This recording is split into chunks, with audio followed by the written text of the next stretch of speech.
My maternal grandfather, Rocco Galasso, was a superintendent in an apartment building for probably 18 years of his life. And at some point, he bought the building.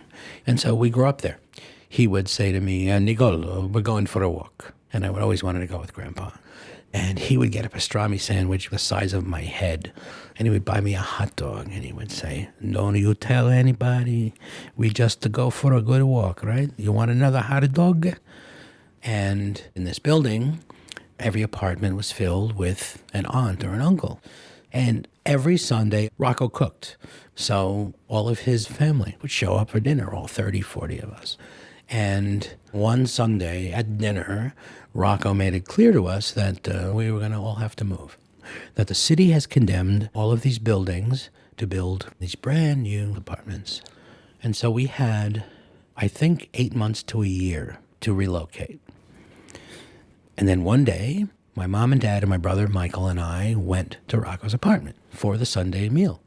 Now, we no longer lived on the first floor. Everybody else was gone. It was abandoned, except for that one apartment.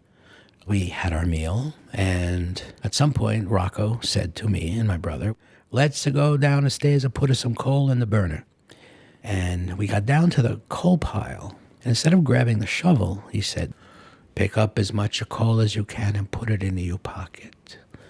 So we stuffed our overcoat with coal and our jean pockets with coal, and we went to the backyard.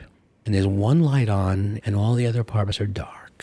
And he takes a piece of coal out of his pocket, and he throws it through one of the windows. And tears are streaming down his face. And he says, come on, you break the windows with me. So my brother and I just started throwing. We thought it was fun at the time. And we're smashing windows. And my mom and Aunt Lucy stick their heads out and go, what are you doing, Pop? Stop it, stop it. But we didn't stop until all the windows were broken, except for his apartment. At first, my reaction was they took his building away. That's what I thought it was about. But I realized much later it was about the destruction of the family, which I think he knew. A month later, he had to leave. And never again were we ever together on a Sunday in that way.